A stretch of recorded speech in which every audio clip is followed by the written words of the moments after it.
क्या आईपीओ है?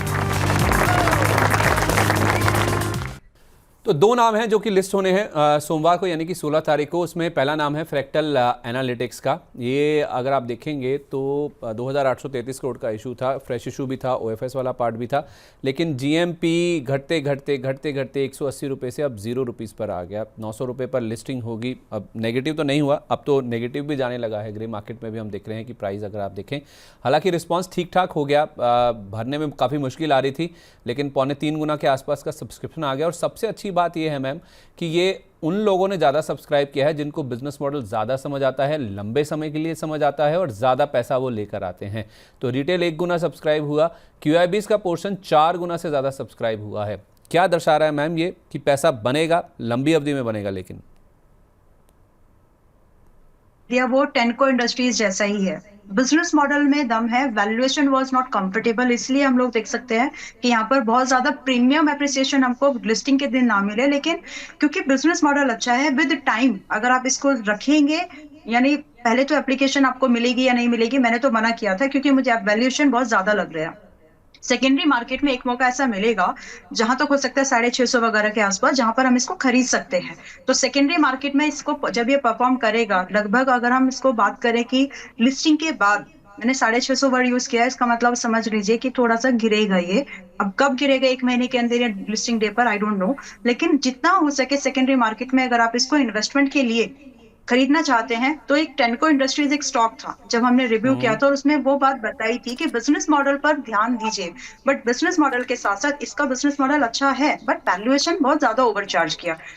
ठीक है, न्यू एज बिजनेसेस में चलता भी है, बट अभी अगर आप इसको होल्ड करने का प्लान कर रहे हैं and don't have a view less than 6 month, लंबी अवधि में चलेगा।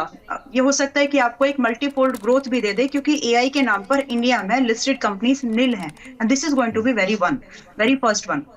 तो आप इसको होल्ड कर सकते हैं, बट मेरा ओपिनियन ये है कि अगर आप इसको सेकेंडरी मार्केट में खरीदने का विचार कर रहे हो तो 650 के आसपास का वेट करना और तब खरीदना। बाकी ये स्टॉक बिजनेस वाइज अच्छा है, वैल्यूएशन वाइज अच्छा नहीं था। एआई की चिंता है मैम, एआई की चिंता से आईटी शेयर गिर रहे हैं, ठीक है।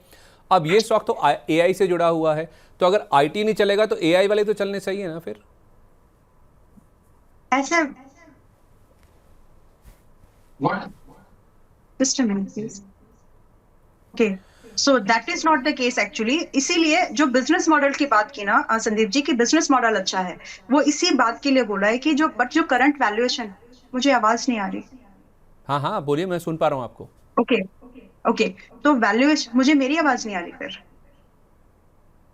आई डोंट नो आप आपके साथ अच्छा, क्या स्क्रीन सिचुएशन है, पर लेकिन आपकी मतलब आवाज बिल्कुल सही है।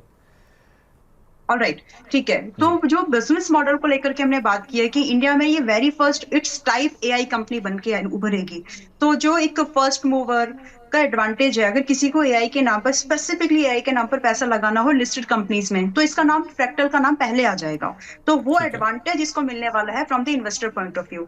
तो फिलहाल के लिए, बट वैल्यूएशन बहुत जस्टिफाइड नहीं थी, इसीलिए इसमें थोड़ा बहुत डिप की मैं एक्सपेक्टेशन रख रही हूँ। बाकी प्रीमियम डे लिस्टिंग डे पर सिंपल एक चीज का थंब रूल जो है वो आप यूज कर लीजिएगा। जिस भी प्राइस पर अगर आपकी लिस्ट, जो इसका प्राइस बैंड है, अगर 10% डिस्काउंट पे चला गया, काट देना। अगर 10% के प्रॉफिट पर ये आपको खुल रहा है या एट पार भी खुल रहा है, do cap your loss just at 10%। This is the IPO listing strategy, जो स्टैंडर्ड आप यूज कर सकते हैं। तो अगर इसमें 10% का डिस्काउंट, आपको डिस्काउंट दिख रहा है या खुलने के बाद आपको 10% नीचे आ रहा है, निकल जाना। बाकी जब तक वो सस्टेन्ड है आप होल्ड कर सकते हैं। दिस इज समथिंग जो आईसीआईसीआई एएमसी वाला, टेनको इंडस्ट्रीज वाला, ये कुछ ऐसी ही कैटेगरी के स्टॉक है, बिजनेस में दम है, वैल्यूएशन ज्यादा लेकर आ गए, that is the only thing. ठीक है, ओके। दूसरी तरफ आई फाइनेंस, इसकी भी लिस्टिंग होनी है मैम। इसका इशू प्राइस 129 रुपये है।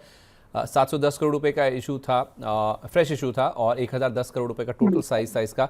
ये भी जैसे तैसे पूरा भर गया। और अब इसमें क्या हुआ है ना, फ्रैक्टल का तो जीएमपी घटता आ रहा था, जीरो हो गया। इसका जीएमपी स्टार्टिंग से ही जीरो था, कोई रिस्पांस नहीं था, कुछ भी नहीं था, पता नहीं कहाँ क्या हुआ, जो भर गया ये पूरा। तो 35 पैसे का कहीं से एक वो प्रीमियम आ गया, इसमें 129 रुपये 35 पैसे पर लिस्ट हो जाएगा। थोड़ा इसको समझाइए, और इसमें करना क्या है जिसको भी मिल गया। मैं एक सिंपली, इसमें भी आप एक रूल, आपको आईपीओ के दिन की स्ट्रेटेजी, आप आईपीओ अप्लाई कर रहे हो, उसका मतलब देखिए बिजनेस तो सेकेंडरी मार्केट में भी खरीदे जा सकते हैं शेयर्स, लेकिन अगर आप आईपीओ में एप्लीकेशन दे रहे हो, इसका मतलब सिर्फ एक ही निकलता है कि आप एक शॉर्ट टर्म गेम या शॉर्ट टर्म प्रीमियम को प्ले करना चाह रहे हो। तो उसका रूल बहुत सिंपल है, और जितना इस क्लैरिटी के साथ आप इस चीज को रखेंगे, आपके डिसीजन में आपको उतनी आसानी होगी। अगर प्री डिस्काउंट आपकी लिस्टिंग हो रही है up to 10% discount at par हुई या premium, whatever the cases, 10% से ज्यादा आईपीओ पर लॉस मत लीजिएगा। और अगर ये एट पार लिस्ट होती है, अगेन आपका जो स्टॉप लॉस डिफाइंड है, आप 105 पर मैक्सिमम 105 पर अपना स्टॉप लॉस लगा करके बैठ जाइए। एंड आईपीओ वाले दिन हो सकता है, चांसेस तो हैं कि थोड़ा सा ऊपर जाए। अगर ये एट पार भी लिस्ट हो गया, तो वहां पर अपनी पोजीशन को एग्जिट करने का प्लान करना है तो कर सकते हैं। और इसकी जैसी कंपनीज मार्केट में और भी हैं, इसलिए बहुत ज्यादा इट्स नॉट लाइक कि आप उसको बहुत ज्यादा होल्ड करके ही बैठे रहें। जब आपको प्रॉफिट आ जाए 10-15%, 20%, तो या तो ट्रेल करते जाइए, लेकिन बुक कर लीजिएगा। That is the honest suggestion here about this. और 105 के नीचे होल्ड ना करें। नहीं, क्योंकि देखिए दूसरी बार ये कहावत आ रही है कि गेहूं के साथ घुन भी पीसता है। ब्रॉडर मार्केट सेंटिमेंट्स बहुत इंपॉर्टेंट रोल प्ले करते हैं। अच्छे आईपीओ थक जाते हैं अगर सेंटिमेंट्स खराब हुए, अगर ब्रॉडर मार्केट में वीकनेस दिख रही है तो एक आता है वो सिचुएशन। अब बिजनेस मॉडल पर बहुत डिपेंड करता है, लेकिन फिर भी एक सिचुएशन जो एक सेंटिमेंटल डेंट होता है ना, वो पड़ता ही है। तो उससे आप बच नहीं सकते, मतलब it's like a blanket effect जो आता है फिर। तो फिलहाल अपने लॉस को कैप्ड रखो और अपनी एक्सपेक्टेशन को एट सेट रखिए कि इसके बाद आपकी स्ट्रैटेजी क्या होनी चाहिए, वो आपको क्लियर होना चाहिए। अगर आप और भी यहाँ पर 15% से ज्यादा की गेन को आप चेस करना चाह रहे हैं, then you must trail it 5%, 7%, जैसे जैसे वो आगे जाए आप भी ट्रेल करते जाइए, ताकि आपको एक अच्छा एग्जिट मिल सके। इस सिप से तो नींद टूटती है, लेकिन केवल जागना नहीं, आगे भी तो बढ़ना है। उसके लिए चाहिए एक और सिप। हर महीने छोटी छोटी रकम की इंस्टॉलमेंट यानी सिस्टमैटिक इन्वेस्टमेंट प्लान से शुरू कीजिए निवेश। लेकिन पैसे बढ़ाने वाली कौन सी सिप आपके लिए रहेगी अच्छी? म्यूचुअल फंड सिप से जुड़े हर सवाल का जवाब मेरी सिप मेरा सवाल। सोमवार से शुक्रवार 4 बजे मिलेंगे हम सिर्फ मनी 9 पर।